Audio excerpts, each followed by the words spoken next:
sisi yang lain 450 volt ampere ini kan untuk masyarakat yang prasejahtera. Prasejahtera ini ya berarti yang miskin ya. Kadang-kadang kita ini kan senantiasa seringkali berkecimpung dengan bahasa. Bahasa itu kan komunikasi yang lebih santun ya, prasejahtera. Sebenarnya kan miskin.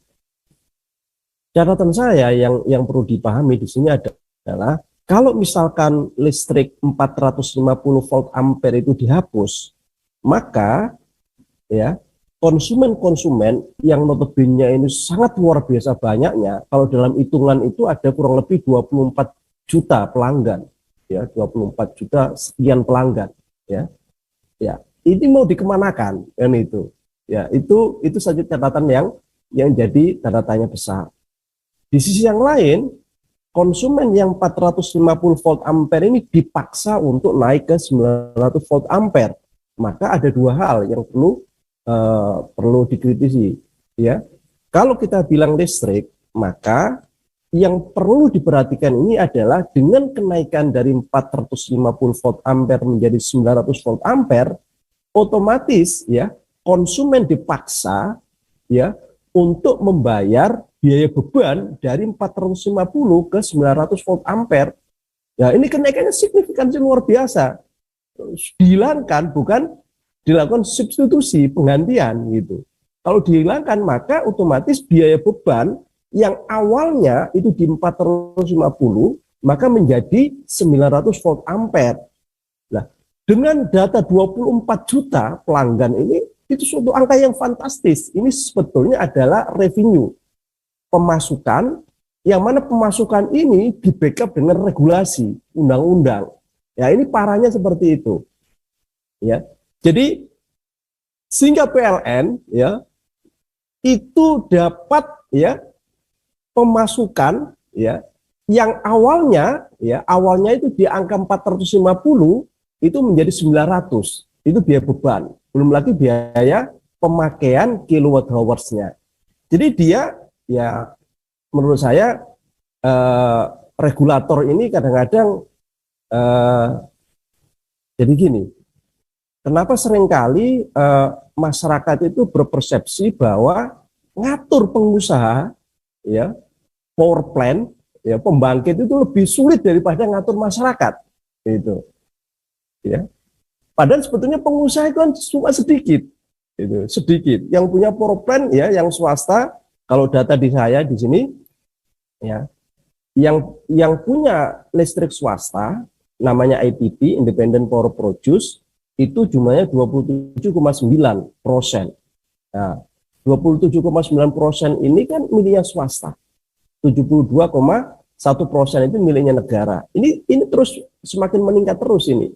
Nah, padahal ya, ini di tahun yang bukan tahun existing, tahun yang kemarin 2018-19 ini ya, seperti ini ya, ini ya 2018 ya, 2018 maaf ya, 2018.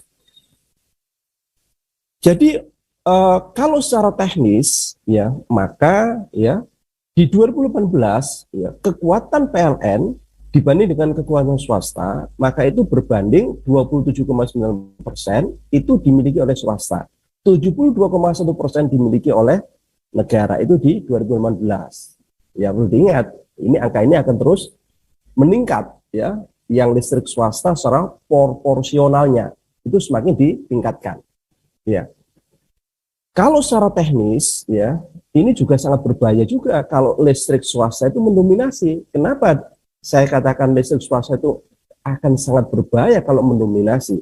Kalau perlu diingat ya, otoritas dari listrik itu adalah di power plant. Itu yang pertama. Ya, di power plant itu di pembangkit itu ya. Kalau misalkan di pembangkit swasta mogok itu aja, wah itu Indonesia bisa kolaps itu. Ya, bisa kalau sekarang interkoneksi Jawa Madura Bali ya, itu ya bisa kacau balau itu ya. Jadi kalau itu porsi swasta terus meningkat itu kenapa? Karena listrik swasta, maka otomatis otoritasnya itu ya di swasta, bukan di negara. Meskipun nanti di sektor hilirnya, bukan hulunya, ini kan hulu sama hilir. Nah, Hilirnya itu pelanggannya ya mayoritas masyarakat Indonesia. Perusahaan-perusahaan pun ya, kalau kita lihat secara dominan ya, 90% itu adalah konsumen rumah tangga. Lain-lainnya itu dibagi-bagi. Itu secara teknis ya. Tadi saya menginformasikan bahwa data pelanggan yang jumlahnya itu ya, kalau total sih secara keseluruhan data pelanggan per Desember 2021 ya, meskipun COVID tidak COVID itu namanya keperluan listrik ya, keperluan listrik tidak ada hubungannya, tetap aja akan senantiasa meningkat. Jadi total pelanggan 2021 itu 82,5 juta pelanggan atau bertambah 3,6 juta di tahun 2021. Nah, jadi kembali lagi kepada perhitungan ini, kalau tadi teknis ya, kemudian sekarang dianggap bisnisnya. Jadi dengan dihapuskan ya kapasitas ya daya yang 450 volt ampere menjadi 900 volt ampere, maka PLN otomatis akan dapat ya fix ya revenue atau pendapatan ya yang itu semakin meningkat itu ya, dari 450 volt ampere menjadi 900 volt ampere. Kenapa saya bilang meningkat ya? Ini sebenarnya agak memaksa ini, yang itu berkaitan dengan regulasi kan gitu ya, biaya beban. Jadi PLN itu kan mencas kita ini kan, kalau di luar industri ya, yang di rumah tangga namanya biaya beban ya, sangat beda jauh antara 450 sama 900. Nah, otomatis ini langsung meningkat secara drastis biaya ya pemasukan ke PLN. Nah, itu akan meningkat secara drastis dari 450 bebannya menjadi 900 volt ampere bebannya. Kemudian yang meningkat yang kedua adalah biaya pemakaian energinya atau kilowatt hours-nya, kWh-nya 450 sama 900 volt ampere. Nah, ini juga beda itu. Beda juga ini. Jadi PLN dapat dua ya. Pertama biaya beban, yang kedua adalah biaya pemakaian energi listriknya. Nah, ini luar biasa ini. Ya, jadi luar biasa. Yang cukup ya mengagetkan kalau saya baca data di sini ya, bagaimana bisa 450 volt ampere ini dipaksa dihilangkan kemudian dijadikan 900 volt ampere. Mereka itu perlunya kapasitas 450 volt ampere. Kenapa disediakan 900 volt ampere? Berarti itu ada ya pemborosan energi sebanyak 450 volt ampere dikalikan total pelanggan, yaitu pelanggannya itu 24 juta. Jadi ini apa-apaan? Ya yang gitu. Jadi di satu sisi kita itu harus berhemat energi. Di satu sisi kita ini harus ya benar-benar mengkalkulasi pengeluaran, penggunaan yang sesuai saja yang kita perlukan. Nah, pelanggan 450 langsung dinaikkan 2 kali lipat ya. Ya, dinaikkan jadi 100%, jadi 900 volt ampere. Keperluan dia 450. Terus yang 450 buat apa? Volt ampere itu ya, kecuali kalau habis itu ya negara ya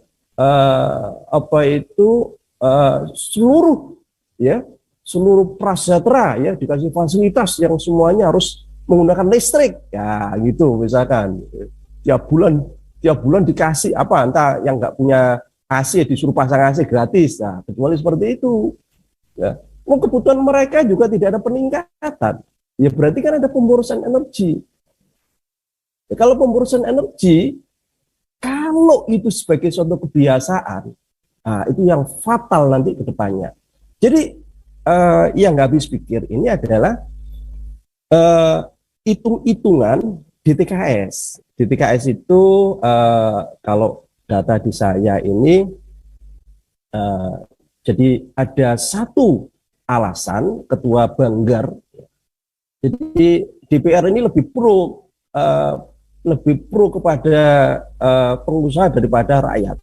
Ya, ini buktinya. Kenapa saya bilang buktinya seperti ini? Ya, rakyat berusaha jangan sampai naik. Rakyat tetap aja 450 volt ampere. Nah, mayoritas sebetulnya ini. Yang mayoritas yang mereka dipilih oleh masyarakat, yang dipilih oleh rakyat itu diabaikan. Sementara usulan untuk menghapus, memaksa untuk melakukan migrasi, nah itu disetujui. Ya berarti kan pertimbangannya kan hanya pertimbangan dari DTKS, data terpadu kesejahteraan sosial, ya, yang awalnya itu adalah 14,75 juta pelanggan, ya. Ya, ini yang informasinya tidak masuk ke DTKS, yang masuk ke DTKS hanya 9,55 juta pelanggan. Sementara total pelanggan yang 450 volt ampere itu adalah 24,3 juta. Ini data dari mana? Kan gitu. Kalau hitung-hitungan seperti ini berarti DPR juga ya membiarkan pemborosan energi. Ya. Berarti kalau pemborosan energi menjadi suatu kebiasaan, berarti apalah itu yang kemarin menjadi satu ya jargon semboyan kita menghemat energi, biar aja lampu dinyalakan semua. Ya, lampu-lampu di jalan nyalakan aja semua kan itu. Ya. Nah, ini kan ada kontradiksi di situ. Ya. Tapi yang jelas ini yang kontra, ini yang kontra antara mereka melakukan program penghematan, di sisi yang lain mereka itu melakukan program pemborosan itu, dan ini di backup dengan memang regulasinya sudah keluar di sini. Nah, ini gambarannya, gambaran kenapa naik itu karena ada asumsi cuma data terpadu kesejahteraan sosial ya yang datanya 450 awalnya 24,3 juta yang masuk ya. Data DTKS itu cuma 9,55 juta pelanggan. Sementara yang 14,75 itu dihilangkan karena itu garis kemiskinannya meningkat ya. Yang awalnya 400 jadi 500.000 per bulan. Waduh, ini kacau balau ini. Jadi kalau data-data seperti ini ya apa itu kacau balau. Terus kemudian asumsi PLN ya. PLN mengatakan bahwa subsidi untuk 450 volt ampere itu adalah sebesar 80.000 per konsumen per bulan. Nah, sekarang ayo kita hitung, apa benar subsidi ini untuk pelanggan? Ya, sementara kalau kita membangun power plant itu adalah komponen A, komponen B, komponen C, komponen D. Salah satunya itu adalah investasi. Itu investasi. Jadi ini yang diberikan subsidi ini masyarakatnya atau yang diberikan subsidi ini pengusahanya. Ya, gitu. Kalau 80.000 1 kilowatt hours 1 kWh itu kan namanya listrik itu kan sama dengan BBM. Namanya listrik itu ada biaya produksi, ada biaya jual. Nah, sekarang kalau kita lihat listrik kita ini ditopang dengan ya biaya produksi yang paling besar itu di sektor yang mana? Di sektor bahan bakar yang mana? Itu kan bisa dihitung sebenarnya. Kalau batu bara, misal batu bara di sini maka berapa sen cumaan? Hanya 0,4 sen atau 0,4 US dollar. Jadi itu kan kecil sekali. Atau 0, barangkali sekarang batu bara lagi naik. Nah, itu kan kesalahan mereka sendiri juga, ya. Karena tidak ada satu integrasi antara ya pemasok batu bara dengan ya pemakai batu bara. PLN pemakai batu bara, sementara yang pemasok batu bara. Nah, ini kan dilakukan liberalisasi. Jadi ini ibaratnya, ya kalau menurut saya ini ayam mati di lumbung padi. Kita kaya sumber energi, kita juga, ya, kita kaya sumber energi, tapi mengalami krisis energi. Krisis energi. Jadi hitung-hitungan 80.000 per konsumen per bulan ini, kalau menurut saya, ya, ini harus dihitung ulang. Apa benar subsidinya seperti yang diinformasikan ya oleh Vice President bagian komunikasinya PLN? Apa benar seperti itu? Ayo kita hitung gitu. Ya. Ini jadi catatan yang luar biasa ya. Yang jelas ya, kalau sudah seperti ini ya berarti masih kurang open gitu loh. Kemarin BBM sudah dinaikkan. Katanya BBM ya pada posisi memang ya subsidi juga gitu alasannya. Ini sekarang juga ada dua alasan ini di TKS ya, yang prasejahtera tadi itu dari 24,3 juta, nah itu jadi cuma 9,5 juta yang masuk ya data. Yang lainnya nggak tahu kemana datanya. Katanya sih sudah meningkat jadi 14,75 juta itu sudah tidak ada di data. Apa benar seperti itu? Nanti jangan-jangan nanti datanya yang kayak kemarin itu, yang ada yang nyuri kan itu ya, Bjorka itu kan itu. Ya, jadi ini sangat luar biasa kondisi sekarang ini. BBM naik, listrik sebetulnya sebelum dihapus ya, itu sudah naik duluan. Itu sudah dinaikkan, habis itu yang untuk masyarakat yang notabene itu masih ada masyarakat prasejahtera itu dihilangkan. Nah, jadi seperti itu.